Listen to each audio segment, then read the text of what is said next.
Hi, Marianne.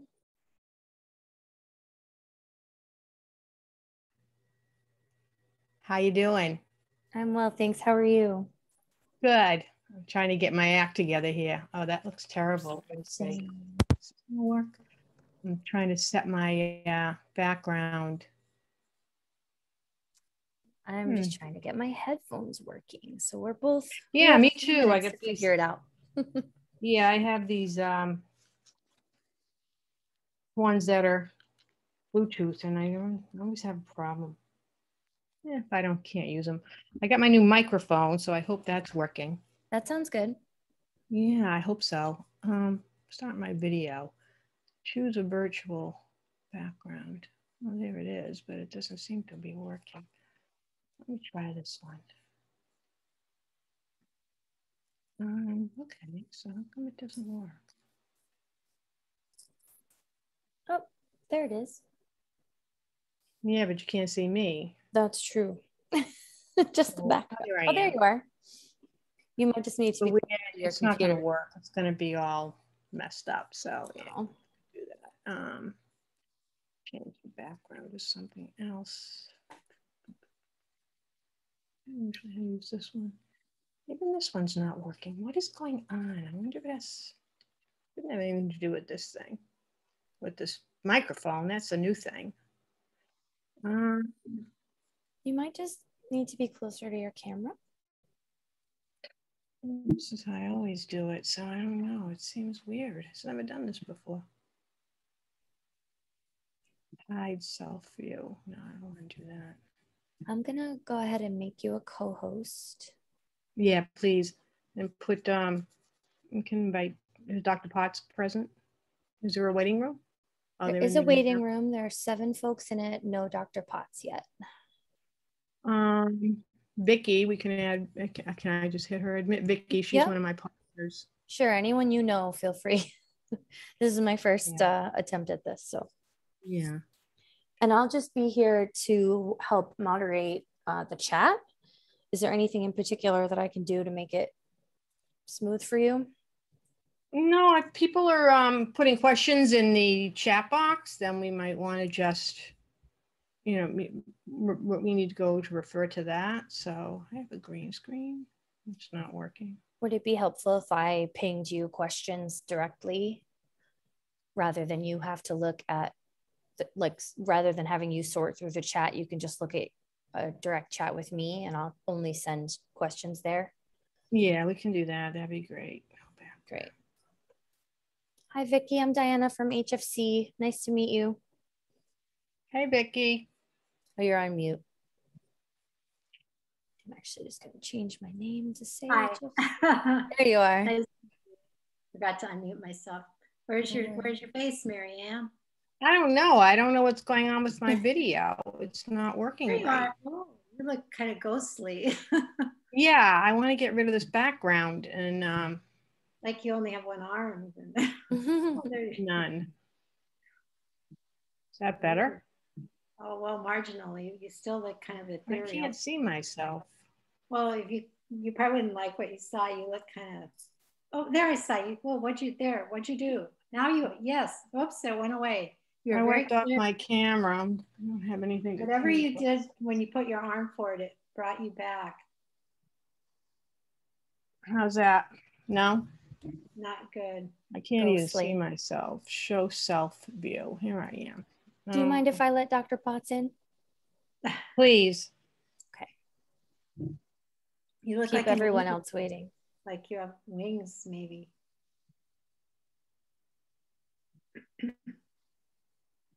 None. Still doesn't look right. I have my new microphone. Hello, everybody. Hello, how are you? Fine, how are y'all? How are you?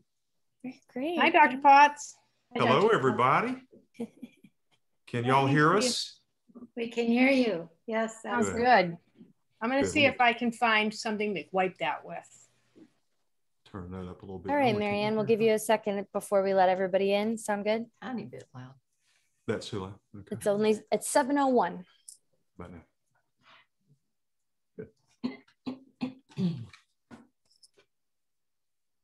Unless you're in Billings, Montana, it's 5:01. Or in Tuscaloosa, Alabama, it's 6:01. It's 5 o'clock somewhere. It's 7:01 here in New York. Marianne, where are you? Well, she walked away to clean her. I'm here. Yeah. Sorry, I just pulled Ellen's earphone out. Here we go. Okay. Perfect. Can you hear? All right. So guys, this is my first book club meeting for part of HFC, and all I'm going to be doing is watching the waiting room and the chat, and I will be sending Marianne questions from the chat so she doesn't have to sort through it and she can just see the questions directly. But if there's anything that you guys need, you can feel free to direct message me as well. Okay. Thank you. And thanks for being here. Oh, our pleasure. Thank y'all for including us. We appreciate that. This is a great idea that y'all have to do this. Yeah, and we have there are about 10 people in the waiting room right now. So it'll be a nice small group. Hopefully they'll have lots of questions. Good. Hopefully we'll have lots of answers. Yeah, that I don't doubt. We can respond with a question. How about that? Exactly. Hey, I just don't understand why I'm having such a problem with my camera. Uh-oh. I'm trying to clean it, but it's not making much. Yeah, something's not. It's a lovely picture with a great background. When you reached forward, you cleared up, but then when you leaned it back, I'm moving it around, and it's just important to. Do you mind if I let everyone in, Marianne, and we can do some hellos? We're at 7. We're at 7, so we do want to start. Yep. Yeah. That's fine. I'm just going to move my ironing board. Where's Josie? Okay. I guess I need to turn myself off here. Hi, everybody.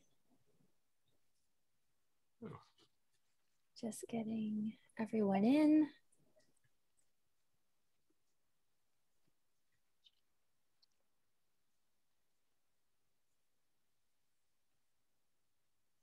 Do you see me? Or now I have this other thing, this picture here. We can't see you, Marianne. How weird. Just that picture. Problem there you are. There you are, sort of. There you are, I know it's not clear. I don't know what the problem is. The only thing I can think of is I have a new microphone. I just started using that, and maybe it's something to do with that. It's like a halo effect around you. Yeah, you're just getting the beautiful glow of the sunshine right now is what it looks like. Maybe that's part of my problem. Maybe it's our friend Josie. Hey, Josie. Josie. Hey, Stephanie and Josie. Stephanie. Hi, guys. Hey, Jean. Trying to see who all we know on here. Yes, Marianne, that was it. Of course, we know Vicki and Marianne. Oh, Vicki and Marianne, yeah. Better? That's it. Yes, we're in business. Somebody said something about the sunlight or whatever, so I thought, the sun is coming in at the moment, so. Much better. Okay, well, I'm returning to mute. I'm going to mute myself as well, but hi, everybody, and thanks for being here.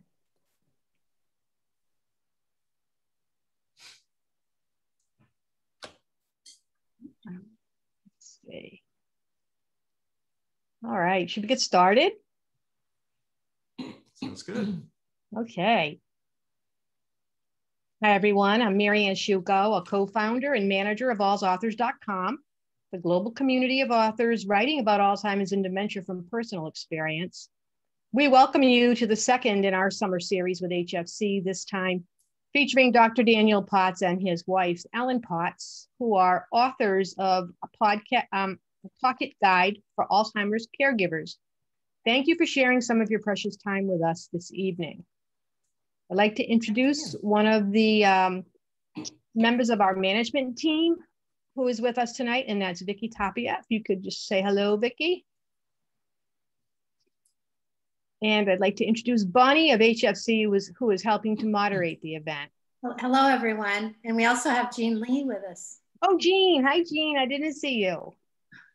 Thank you for showing up, Jean. Appreciate that. Thanks for coming, everyone. Yeah, we're thrilled. This event is being recorded and will be posted to our YouTube channel. So if you prefer not to be seen, please turn off your camera. All participants are muted. If you have a question for Dr. Potts or Ellen, please write it in the chat window at the bottom of your screen. Our moderator will be checking the chat, and we may call on you to ask the question yourself if you'd like to. Otherwise, I will ask the question. All participants tonight will receive a digital copy of All's authors' first anthology, Alzheimer's and Dementia Caregiving Stories. 58 authors share their inspiring personal experiences. Watch your inbox for that notification and download your free book. So I'd like to tell you a little bit about Dr. Potts and Ellen Potts. Daniel C. Potts, MD, FAAN, is a neurologist, author, educator, and champion of those living with Alzheimer's disease and other dementias, and their care partners. Selected by the American Academy of Neurology as the 2008 Donald M. Palatucci Advocate of the Year, he also has been designated an Architect of Change by Maria Shriver. In 2016, he was chosen by the University of Alabama Medical Alumni Association as a recipient of the Martha Myers Role Model Award, which honors physician alumni whose lives epitomize the ideal of service to their communities. Along with his wife, Ellen W. Potts, MBA, he authored a pocket guide for the Alzheimer's caregiver, which is recommended by the Alzheimer's Association, the American Academy of Neurology, and Maria Shriver. Inspired by his father's transformation from sawmiller to watercolor artist in the throes of dementia through person-centered care and the expressive arts, Dr. Potts seeks to make these therapies more widely available through his foundation, Cognitive Dynamics. Additionally, he is passionate about promoting self-preservation and dignity for all persons with cognitive impairment. He practices neurology at the Tuscaloosa VA Medical Center. So, Dr. Potts, please tell us about your experience as a dementia caregiver for your father. Hello, everybody. We're so happy to be with you today. Greetings from Tuscaloosa. Ellen and I are very excited about the opportunity to talk to you about our book, and I hope that you would allow me to introduce Ellen to you. The way we do things is we all do things together, but we have to divide and conquer. So when I first met the All's Authors amazing team and heard about what All's Authors was doing, I happened to be available at the time and have done more work with All's Authors than Ellen has at this point. But believe you me, she is just as involved, if not more, in dementia advocacy than I am, and wears many other hats also. So let me introduce Ellen. Would you mind if I introduce you? That's fine, yeah. Ellen W. Potts, MBA, is my wife. We were married in 1989. We started dating in college, and we started out as best friends, and we still are, amazingly. Ellen has had several family members who have had various kinds of dementia, and including folks that she had to help care for as a child. So down through the years, Ellen has been very interested in caregiving and knows a lot about it, probably more than I did coming into my neurology career. Ellen is currently the executive director of Habitat for Humanity of Tuscaloosa, Alabama, and has served as board chair for Caring Days, one of the amazing adult dementia daycare organizations that our country has, and one that has won an award for excellence from the Alzheimer's Foundation of America. Ellen is co-author of a pocket guide for Alzheimer's caregivers, and also is an architect of change designated by Maria Shriver as well. And so I have to tell you, it was really Ellen's idea to write this book, and she allowed me to her out to doing that. But it's very much a partnership, as all our caregiving experience, care partnership experience has been.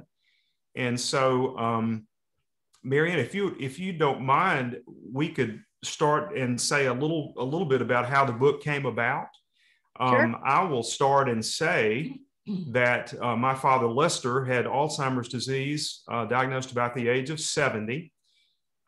He was a rural Alabama sawmiller, utilitarian soul, child of the Great Depression, who was very much about work and duty and dependability, etc. He's the best man I've ever known. Lester got Alzheimer's disease, and I was the only child, and also happened to be a neurologist. So I found myself in a very unique situation, one that I didn't learn about in med school or neurology residency, really. And that was how to be a care partner, a secondary care partner for my mother, the primary care partner. Fortunately, I had Ellen with me, who did know some about that. But the journey with Dad is what sort of got us off thinking about the book. Dad became a watercolor artist, having never painted before, while attending Caring Days Adult Daycare, and painted over 100 watercolors. Many were images of his early life. So he was reminiscing through the art. It had many, many benefits for him. We could talk about that for days. But one of the things that it taught me as a neurologist, I have to value the human being that's still inside the person who has Alzheimer's or dementia, because they still very much are there, and they can be accessed. The person can be accessed through creativity and art and nature and relationships and validation and all those other things that we know to do as care partners. So Ellen and I walked along beside Dad and beside my mother, as she had with many family members. And through that journey, we realized that although many resources were available, that are wonderful resources, for us, we felt that we had something to offer in getting together a new book. And it was Ellen's idea, but it came out of that fruitful learning experience with Dad and with her many family members. And so I will defer to Ellen to tell a little bit how the book got started, and if you don't mind doing that, Ellen. Well, at the end of the journey with 8 family members, 5 of them were mine, 3 of my 4 grandparents, and then 2 childless great aunts that we took care of. These 5 family members of mine had either Alzheimer's disease or vascular dementia. In Danny's case, his dad had Alzheimer's disease, and his grandmother on his mom's side and his grandfather on his father's side had vascular dementia. And so, but the last person in that journey was his father, and who passed away in 2007. And it was about that time when we started realizing that, number one, we kind of had this vast body of experience with all of these family members, who had had very different courses of illness, very different challenges with each one of them. And then, we realized that we had basically made most of the mistakes that you could make as family members caring for loved ones who had, some kind of dementia, and that we really wanted people to be able to learn from the mistakes that we and our family members had made, and learn from the things that had worked. And really, there were so many things that we wish we had known, before we got into this journey, or at least during the journey, that we didn't know. And we really wanted that guide to be very practical. You're a caregiver, you don't have time to, sit and eat bonbons and read books, very much. It's a 24-hour-a-day, 7-day-a-week job. And so there's very little time to read and for leisure time. And so I'll tell you that each of us sat down and I read the book yesterday. He read it day before yesterday. So you can read it in a day. Not for the first time. Not for the first time. Just as a review. But just as a review. But we really wanted it to be just absolutely practical information that you can use, that if you're having a particular problem, if you're having problems with wandering or probably with sleeplessness or whatever those, whatever the case may be, that pretty much most of the issues, most of the most common issues, and then some of the ones that are a little more esoteric, are covered in the book. And we could pretty much illustrate everything with a family story, because, with 8 family members, we pretty much run the gamut. And so, it was a joy to be able to write it and to really be able to communicate with people around the country the world, you know, who are having challenges with their loved ones, who are discouraged, who, you know, all of the things that you go through, you know, as a. So we hope that our book is helpful to people. And now I guess we can take some questions. Yeah, and Marianne, you have other questions for us? You have other things to say. Give a little intro there. So. Yeah, I do have some questions for you. I mean, 8 family members with dementia is got to be some kind of a record. That's a lot of experience. Yeah. I wanted to ask you, though, because one of the issues that many of our authors have wrestled with when they write their story, it's one thing to write the story, it's another thing to publish the story and tell the family secrets. And I just was wondering how you felt about that. Is it anything that had been discussed with your dad? I mean, did you feel that, was it a breach of his privacy? How was that for you? That's a real good question. And we started writing the book after Dad had passed on. And all of them had passed on. And all of them actually had passed on. And so mother, his primary caregiver, was very much in favor of the book being written and for us to share our knowledge that we gained. So we felt she was the main one that we needed to discuss that with. Ellen's family members were also on board for this. So, you know, we felt almost a calling to do this. And we felt without divulging too much, you know, personal information along the way, we tried for all of it to fit within a framework of hope, which would be the primary theme of the book. You know, for care partners is hope that this can be done. This can be done as a partnership. The human being is still present for whom you are in this partnership. We want to help you reach that person. And so we wanted hope to be the emerging theme that, yes, did include some family information, but we feel confident that we did it in a dignified way so that it would be helpful for people. And I'd just say that, you know, all of our family members, and I would say especially his dad, but, you know, all of our family members really were people who lived lives of service. And they would have been honored that we took their experiences and helped other people with those. You know, and his mother is an English teacher. My mother is an English teacher, and they helped proof the book. You know, and so I really feel like that our relatives up, you know, are in heaven looking down and are happy with this. That, you know, that their experiences were able to help some people along their way, because they were those kinds of people. They lived lives of service to their community, and this is one more way that they can serve their community. That's a beautiful way to put that. And I know it's a common sentiment amongst the authors management team that our loved ones are all together up in heaven, cheering us on, giving us the strength to continue building what we've built, because it's a really good thing and a powerful thing to share these stories. We encourage everybody to share their story, even if you just tell somebody. Yes. Tell someone maybe so who doesn't know, and it's find so support important that way.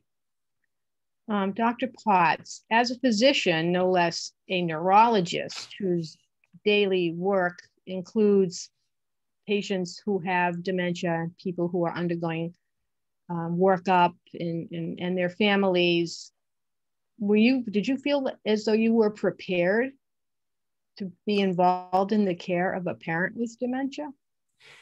You know, absolutely not, Marianne. So not to knock the training that I had.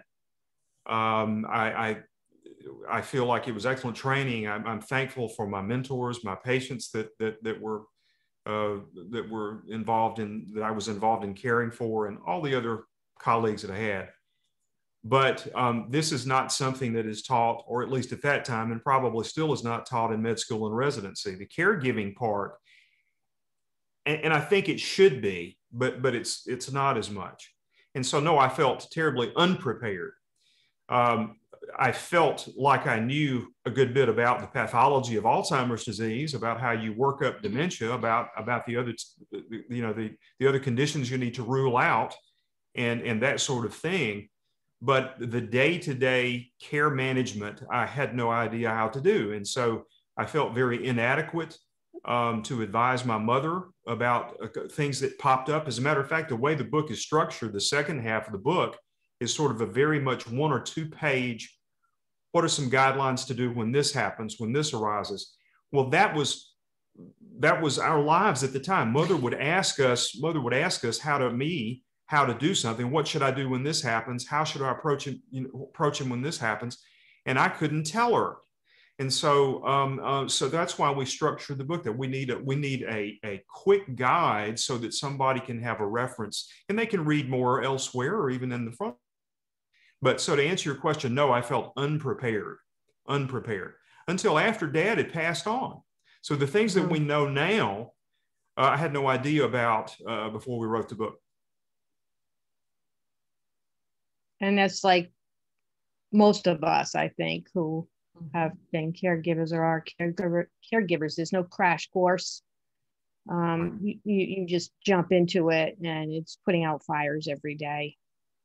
And if I may say this too, that's why we have Al's authors to help caregivers find resources that are quality resources to help them on their journey. So it's good to hear that even a physician didn't have all the answers, because I know people, they beat themselves up because they struggle and they don't know what to do, but not everybody knows what to do. And all of our situations are different. Yes, yes. Well, one of the things that showed me was that I need to be sort of an evangelist of sorts for organizations like All Authors amongst physicians, because when I was coming along, I didn't even know where to look for the right kind of information. I mean, I knew the organizations, the wonderful organizations like AFA, Us Against Alzheimer's, Dementia Action Alliance, Alzheimer's Association, and all of that. I knew about those organizations, but I didn't know much about them, and I didn't know the resources. And so it's very important that we get the word out to other providers, for physicians and other providers, about where to look and where this information is.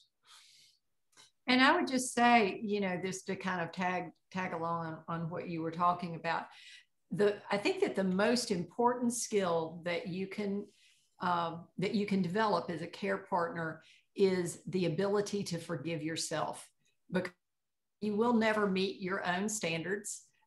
You will always, because you are not spending enough time with your loved one, or maybe you're spending too much time with your loved one and not enough with your other family members, or you're, too much this, too much that, not enough this.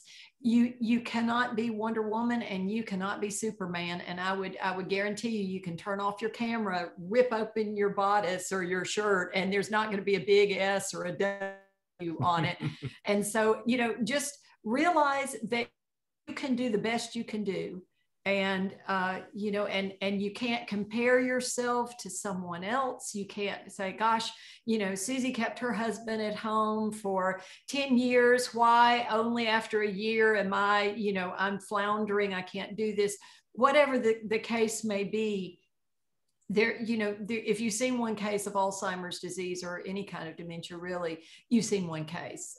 Every family member we had, whether it was Alzheimer's disease or vascular dementia, every family member we had was different. They had different challenges. They had different problems. And so I would just say, forgive yourself, do the best you can, wake up the next day and say, you know what, I'm going to do the best I can today. And every time you fail to meet your own unrealistic expectations, tell yourself, look yourself in the mirror and say, I forgive you. I forgive you. I'm going to try. I'm going to continue to do the best I can for my loved one. And that is a beautiful, selfless act of love that, nobody needs to be able to throw rocks at you, because it's just a beautiful, selfless act of love. And know that you cannot be perfect. And don't expect that of yourself. So learn to forgive yourself. It's the best life skill, really the best life skill in general, but especially for those people who are caring for loved ones. Yep, absolutely. Thank you. That's really helpful advice, because I know a lot of people struggle. Oh, Yeah. everyone. And, I think everyone Yes. struggles, because everyone struggles. Yeah, guilt is the ever-present monster of caregiving. I mean, Yes. it really is. And denial. Yeah, guilt and denial. Exactly. And grief. And grief. Yeah, Yes. and grief. Yes. Can we talk a little bit about grief? How did you handle your grief throughout this time? Not well. Not well. Ellen answered. You know, grief. I mean, good night. I mean, I got to plug on here. That's what I told myself. So what I did was I plugged on. I plunged into, you know, my work, you know, tenfold. I took no care of myself. Okay. I, you know, hid my weakness, my emotions. I buried them into my work and some other unhealthy habits. And so I handled it poorly. And I also handled anger poorly, because I was angry about this. I mean, here I was, a neurologist, supposed to be an expert in this. You know, nobody wanted to provide care to my dad more than I did. I mean, I wanted it to be excellent in every way. And it wasn't, to me, excellent in every way. And so I okay, damn it. What I'll do is I'll just double over and do everything else better than I possibly could. And so that didn't work out very well, as you might imagine. So what I did is I crashed after Dad passed away, you know. And so, you know, so then I learned how to take care of myself. And interestingly, you know, the whole journey with dementia for me has been about personhood, selfhood. That's been the journey. That's the theme of the journey. Finding personhood in person living with dementia and holding on to the personhood you have as a care partner. Well, guess what? I was losing myself, my own personhood. I was not finding my own personhood, because, as we all know who've read Tom Kitwood's work and who've done any dementia work at all, the milieu with which you are surrounded contributes to your personhood, to your selfhood.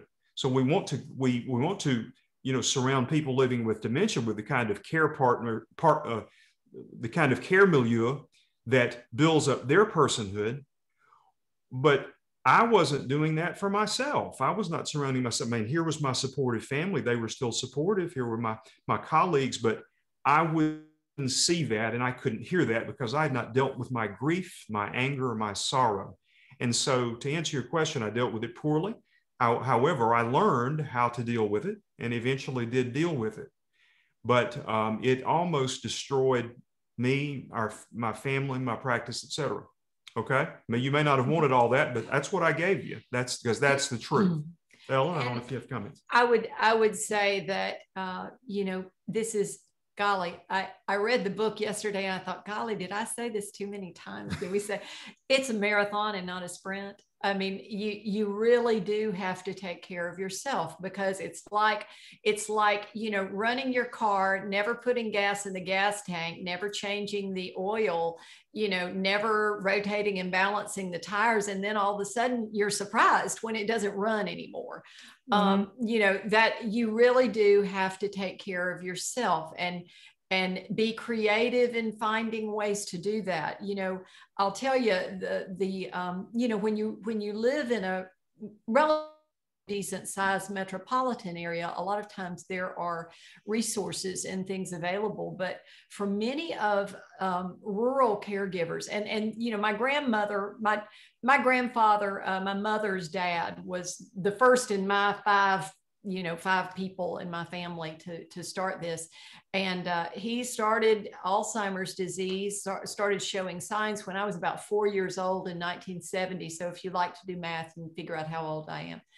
But, you know, it really, he was difficult to deal with. Nobody knew how to deal with Alzheimer's disease. They called it hardening the arteries. You know, there was not really no one, especially in rural northeastern Tennessee in the mountains, you know, no one diagnosed him with Alzheimer's. We ended up in about 1974 taking him to Emory in Atlanta and having him diagnosed. But you know, in the rural areas, there is such a lack of any kind of supportive resources.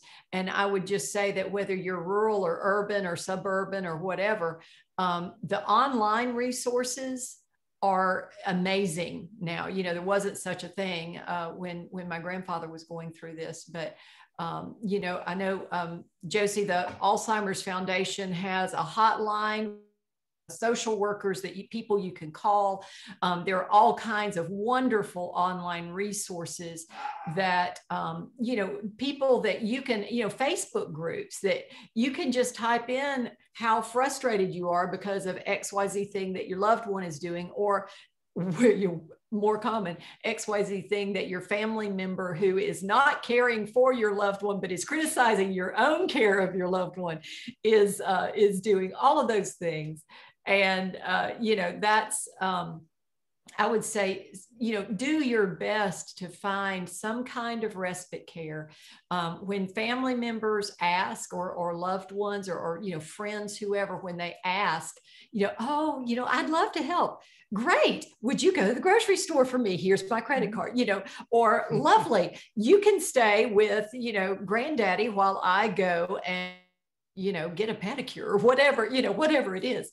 But, you know, really give family members and friends a list.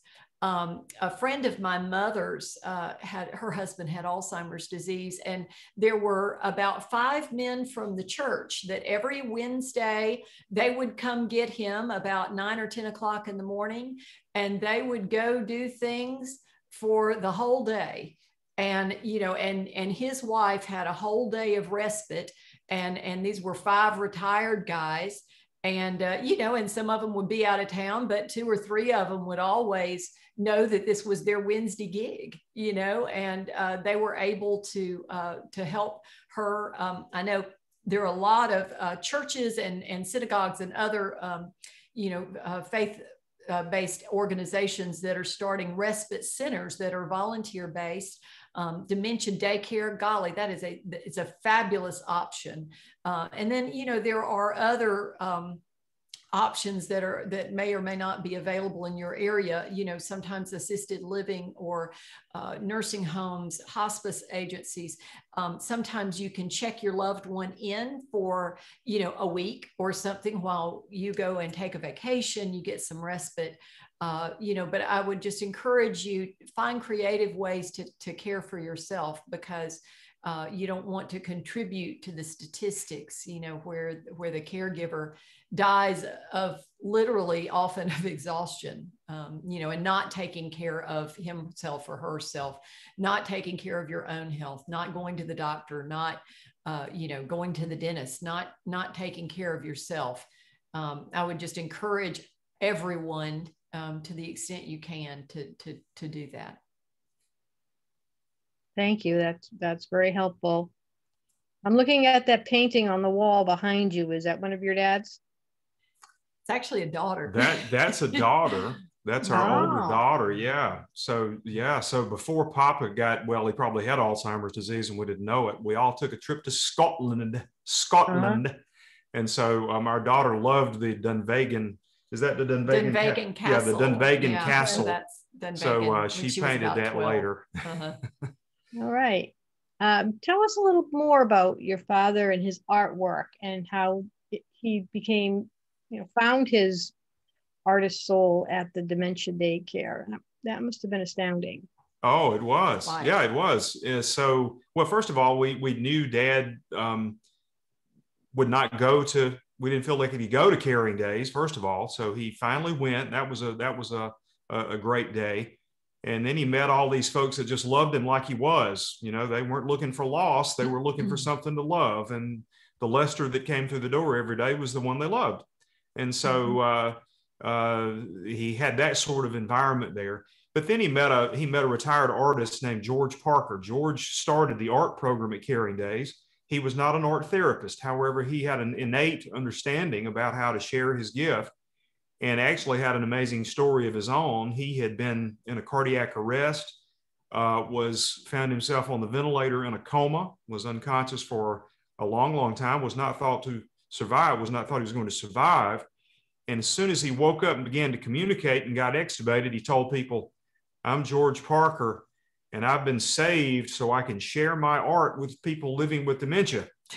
Oh God! So that's a specific, specific message from the Lord. Specific message. So George got rehabbed up and came to Caring Days and volunteered. And so, and Lester was one of his first people who participated. Mother said, "He's not going to do that, but you can let him try." Well, sure enough, he did do that. And George helped him to understand talent that he'd never expressed. And of course, at the time, Dad was having trouble with language, aphasia, one of the 4 A's of Alzheimer's, by the way. So aphasia, he couldn't get his words out very well. And he was having a lot of emotional trouble at the time because he's always been a capable man who could do anything he wanted to. And now he couldn't do things. So he couldn't express those emotions. And the art gave him a channel through which to express the emotions and through which to tell his story non-verbally, which he did. And so he brought home a little hummingbird to start with. That was his first painting on a little 9x14 canvas, a little watercolor, beautiful piece. And Mother said, "Honey, where'd you get that? That's so pretty." He said, "I did that myself." She said, "Oh, did you trace it? Did Mr. Parker do that for you, honey? Let's write him a thank you note." "I did it myself," he said. He was so proud of his hummingbird. That was the first of over 100 that he did. And Dad painted things like wood rings, he painted wood rings in ducks and things like that because he'd been looking at these logs all his life. He painted his father's high-top shoes and hat. He painted a cross coming out of a boot. He painted cross-cut saws. He painted a rainbow-colored smokehouse. All of these are images from his childhood, and I would argue from his personhood, from his selfhood, and from home. So you see, Dad was painting home. Dad was painting himself at a time when his face was not expressing itself very well, nor was his language. He was painting Lester for us on the canvas. And so that, of course, was an amazingly empowering and inspirational situation. And so there's one painting called the Blue Collage that Dad painted in late stage Alzheimer's when he couldn't really talk much anymore. And it has all of these images in it, including an abstract image of his dad. And I didn't believe it. I couldn't believe he had done it. And so that painting, more than any other thing that came out of Dad's illness, showed me the human being is still there. They're living with all these loves that they've had. All these familiar objects and people and relationship it's in there in long-term memory. And I would say knitted up together with the soul. And it comes out in expressive arts, music, art, dance, movement, poetry, any kind of creativity. It comes out in many cases. And so that's what we saw with Lester. And literally this man, he never went fishing unless it was to put food on the table. He was the most utilitarian soul who ever walked the earth. He really was. And as his, we all have in our frontal and temporal lobes, I'm Lester Potts. I work hard. I don't paint unless it's like to paint a wall or a fence, and nothing esoteric. Or aesthetic really about him. And he fell in love with the art because the artistic part of his brain was very little affected until the late stages of Alzheimer's disease. And interestingly enough, so Danny and I met because, well, we went to college together, but we met in the college choir. His mother is, a church choir director. So lots of musicians. Lester was not. He could not carry a tune in a bucket. But once he got Alzheimer's disease, lo and behold, he could sing in tune. And, oh my God. Yeah. My mother heard my dad sing for the first time on key for the first time in almost 50 years when he was in hospice with just a few days to live. And I'll just say, you know, and I wish we had, you know, his daddy was the 8th of these 8 family members, and we did not know this. I wish we had. But, you know, when his dad was in hospice of West Alabama the last 4 or 5 days of his life, he had not really spoken except maybe 1 or 2 words at a time in about 6 months. And so we, you know, being singers and having lots of singers who are friends, we would sing around his bed and sing the hymns of his childhood he loved, and, you know, Old Rugged Cross and all of these others.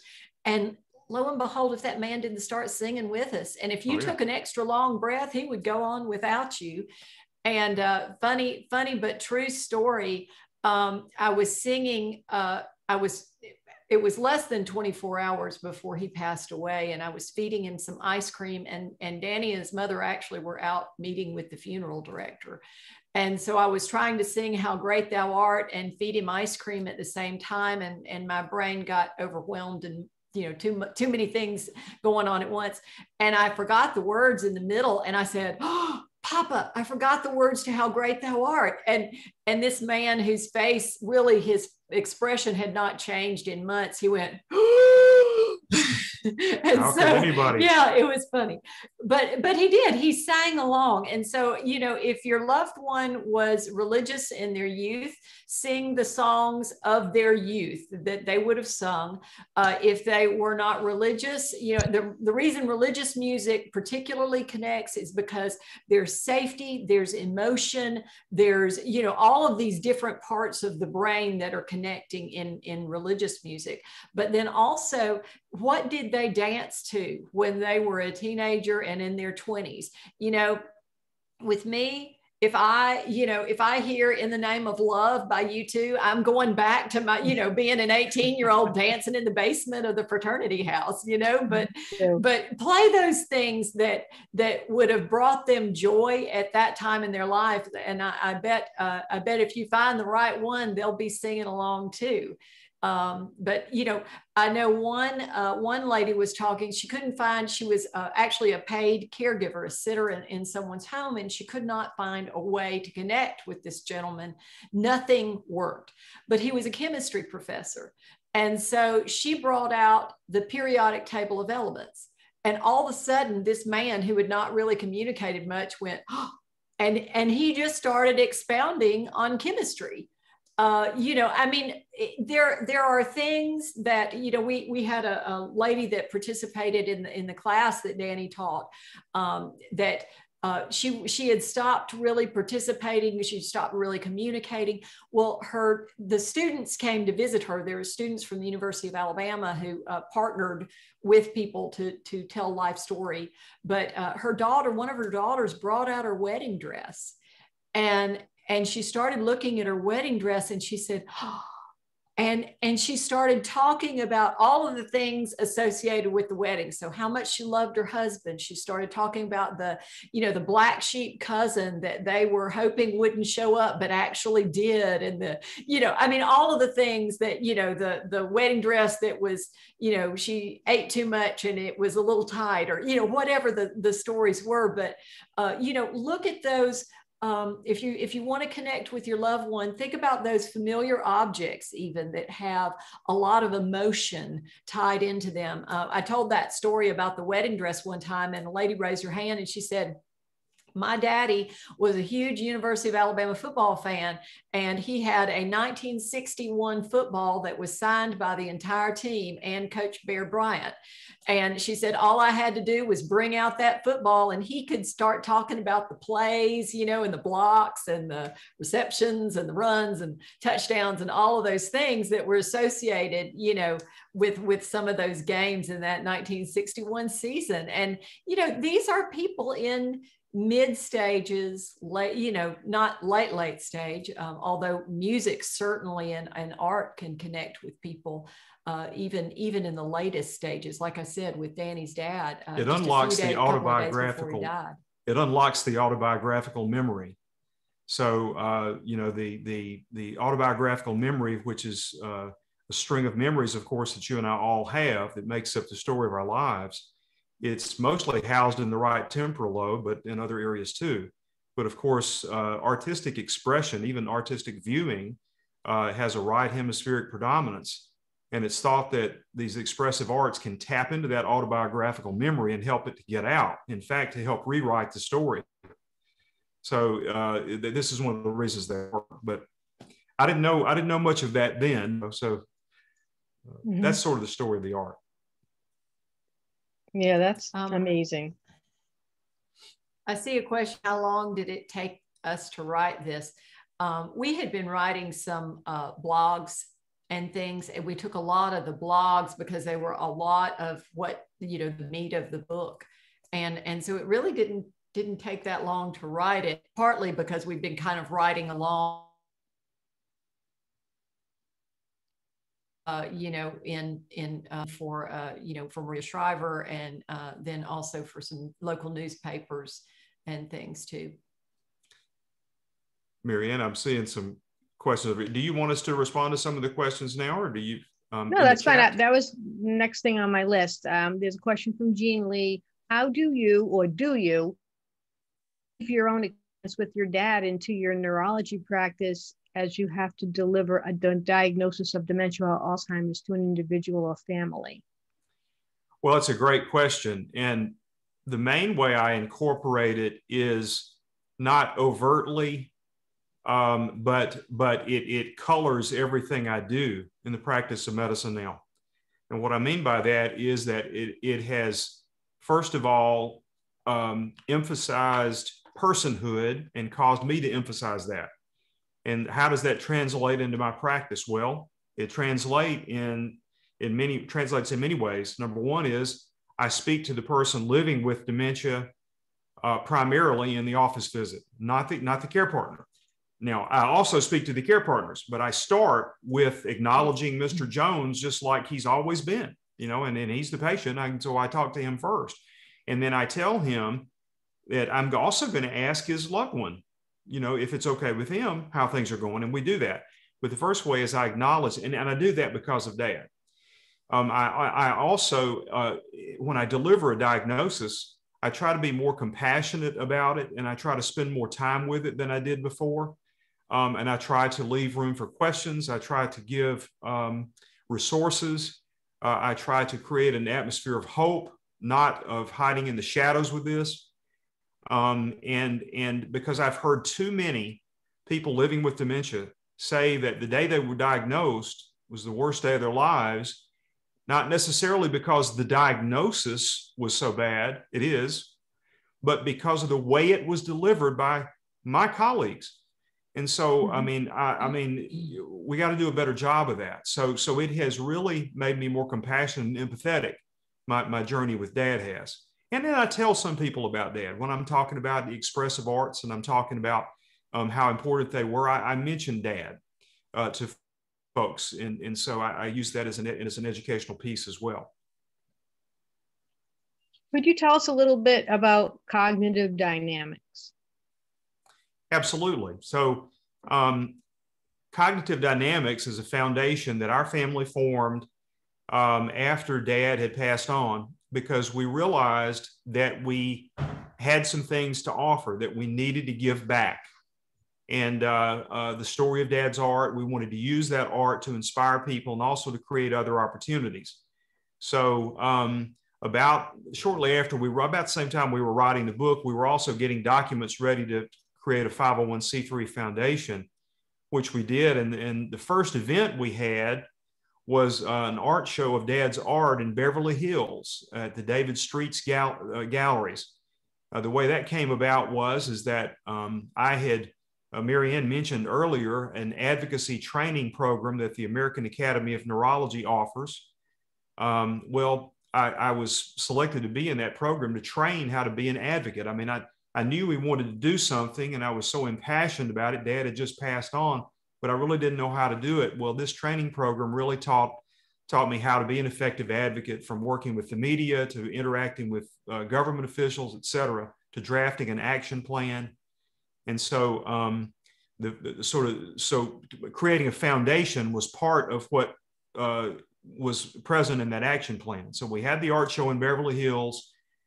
We were able to connect with Maria Shriver after that, start blogging for her. She was supportive of the book. Matter of fact, David Streets gave her a copy of the book. And then she contacted us about wanting to support our work, et cetera, in that regard. But that was sort of the launching of cognitive dynamics. After that, dynamics mainly has developed a program called Bringing Art to Life. Bringing Art to Life takes people who are like Lester, like my dad, like all of our other family members living with dementia, and partnerships with students, either high school students, college students, professional students, med students, and usually in residential settings such as a dementia daycare or an assisted living specialty care unit, et cetera. And under the direction of an art therapist, we have therapy together.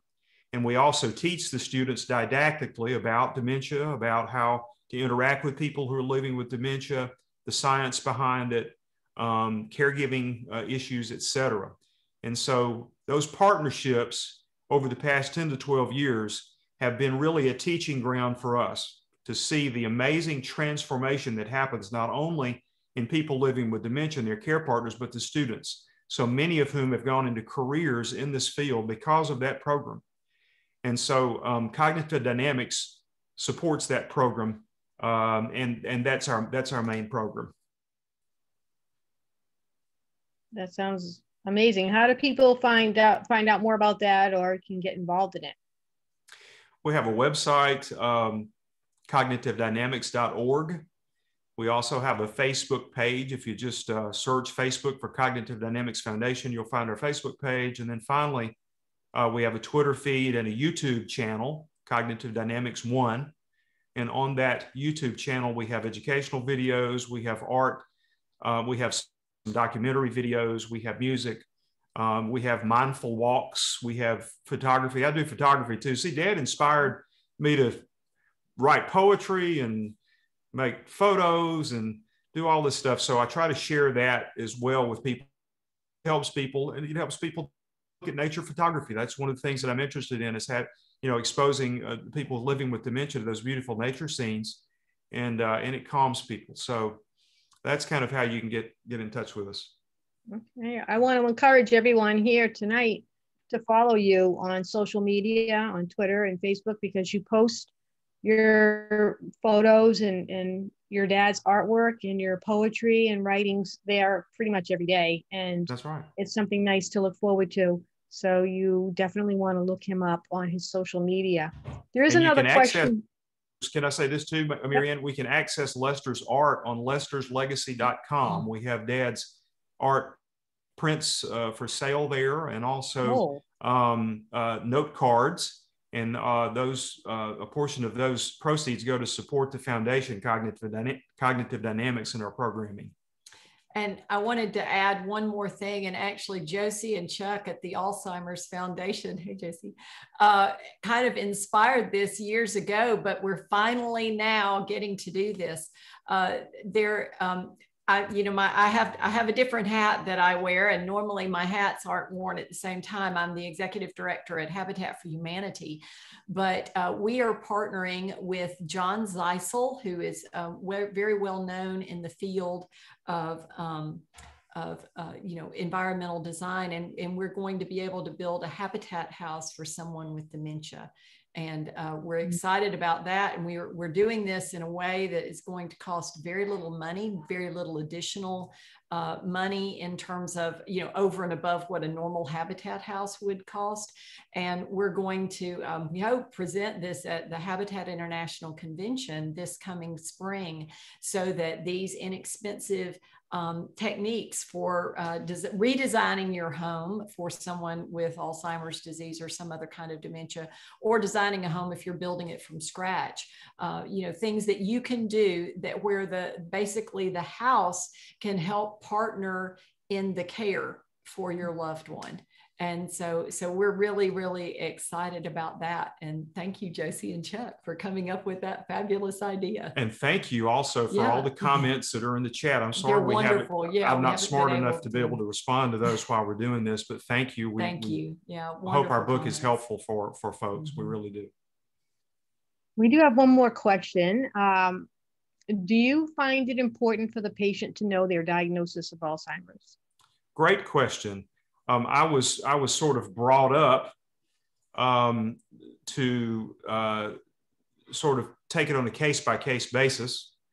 For instance, if a person had 4 siblings to pass away from Alzheimer's disease, and their greatest fear in life was that they would get Alzheimer's disease, and they now have Alzheimer's disease, I don't think you can come in with a cookbook and say, oh, yes, everyone needs to know this. Well, now I do believe that folks need to know, yes, and I teach that and I'm trained that way.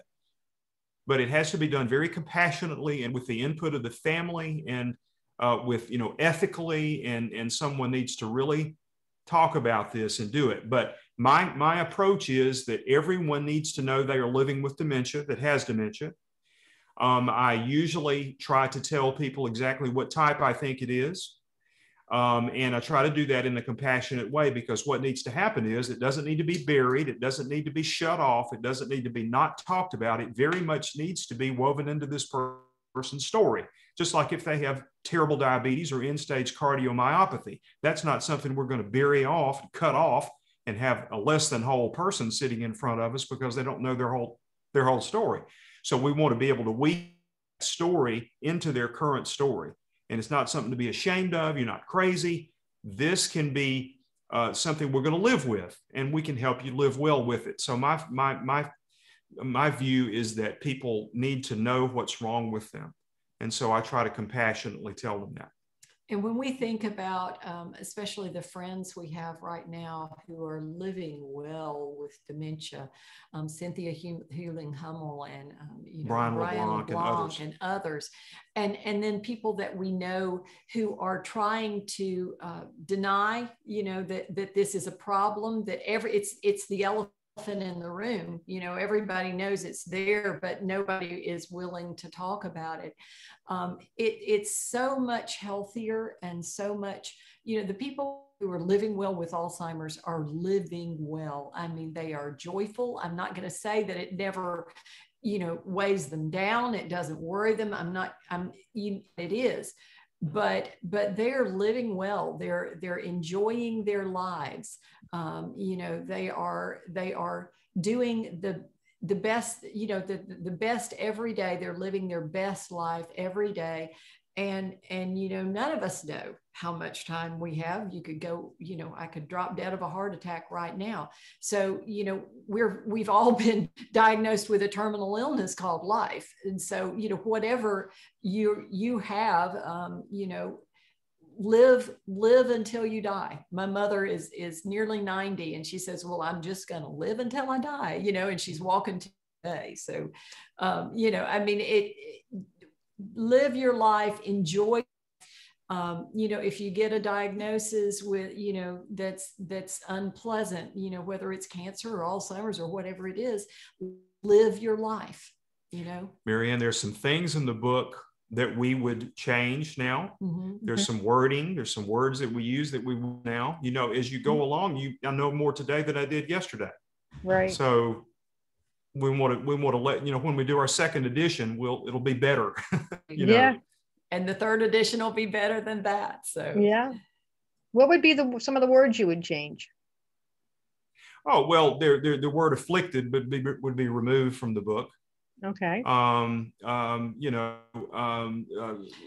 book, it says basically don't ever, it doesn't say don't ever, but it says basically use dementia rather than Alzheimer's disease. I don't agree with that. Yeah, so there's a lot of things that we put in, a lot of things that are in the book that we now don't agree with. We know better. Not a lot. We've had 10 to 12 years of experience with this. I'm not saying that we would change the meat of the book. I just think there's a word here and a word there that we would change, but the spirit of the book is there and it'll stay that way.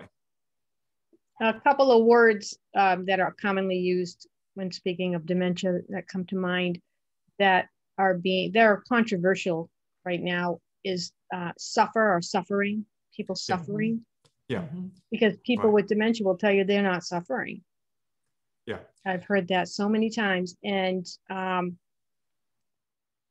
No, I forgot what the second one was, but what do you think about not using that word? Yeah, that's another one of the words. So Yeah. our thinking, we thought a lot about it and talked to a Mhm. lot of people about it. And although I know there were days when my dad was suffering, I have no doubt about that. I can't know what his inner experience was at those times, and it is unfair for me to place his living in the framework of suffering or misery or affliction of some kind, because I'm not him, so I can't do that. So do you see? So I can surmise that he's feeling a certain way, but I don't know that he is feeling a certain way, because I believe there are comforts, mysterious comforts that come to play in a human being who is going through something like that. And the great Elie Wiesel would say that kind of thing in terms of the terrible things that he and his family endured. But do you see? So I very much agree with what you're saying, that we have to be careful with those terminologies that are a judgment of sorts upon the experience of another human being. Very good, very good. So I want to thank everyone for attending this second session in our 2021 Summer Book Series with HFC. And I hope you got a lot out of it. I know that I did. And next month, we have Loretta Woodward-Beanie here to discuss her book, Being My Mom's Mom. That'll be Tuesday, August 10th at 12 o'clock Eastern Time. And Loretta is a well-respected speaker at dementia conferences nationwide and an ambassador for Legos, sharing her love for the little plastic building blocks with care facilities and homes as a creative outlet for those living with dementia. She is bubbly and a lot of fun, so you'll definitely want to join us for that. She is. You will find, yeah, she's amazing. You will find the link to register for this event on our website, alzauthors.com. That's ALZAUTHORS.com. And search for Loretta. While you're there on our website, please take a minute to browse our bookstore of more than 300 titles on Alzheimer's and dementia, and check out our podcast, where our authors, including Dan, tell their inspiring personal dementia stories. You will receive a follow-up email from All's Authors and will be added to our newsletter mailing list. Each week, we announce a new author and resource who's on the podcast, coming events, and other useful info for caregivers and professionals. And you may unsubscribe at any time if you decide it's not for you. So once again, I want to thank everyone for attending, and I wish you all well on your dementia journeys. Thank you. Thank you. Thanks, everybody. Thanks for all the comments. Thank you We for appreciate the lovely it. comments. Yes, I think we're going to send those to you. They've been okay, saved, great. So you can have them. Thank you all so much. Thank you very much. Bye-bye. Bye-bye.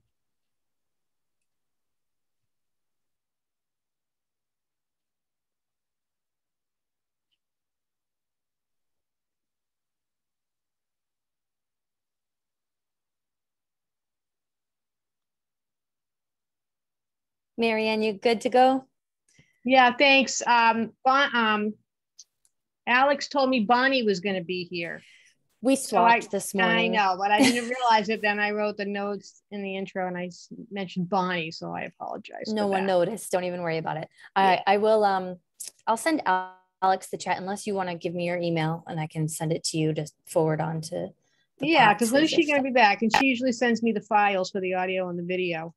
She's back next week, so if you don't need it then, she can send you everything as she always does, but happy to shoot it over to you now. Yeah, I just sent you my cool. info. Okay. It's great to meet you. Thank you. Great to meet you too. I can try to figure out how to send you audio and video, and if I do that, I'll send it with the chat. Otherwise, Alex can do it once we end the Zoom, it'll start converting the files, and then they'll show up on your computer and okay, folder, and you can just attach the folder. Perfect. That would be great. How do you think it went? Probably should stop the recording now then. Hold on.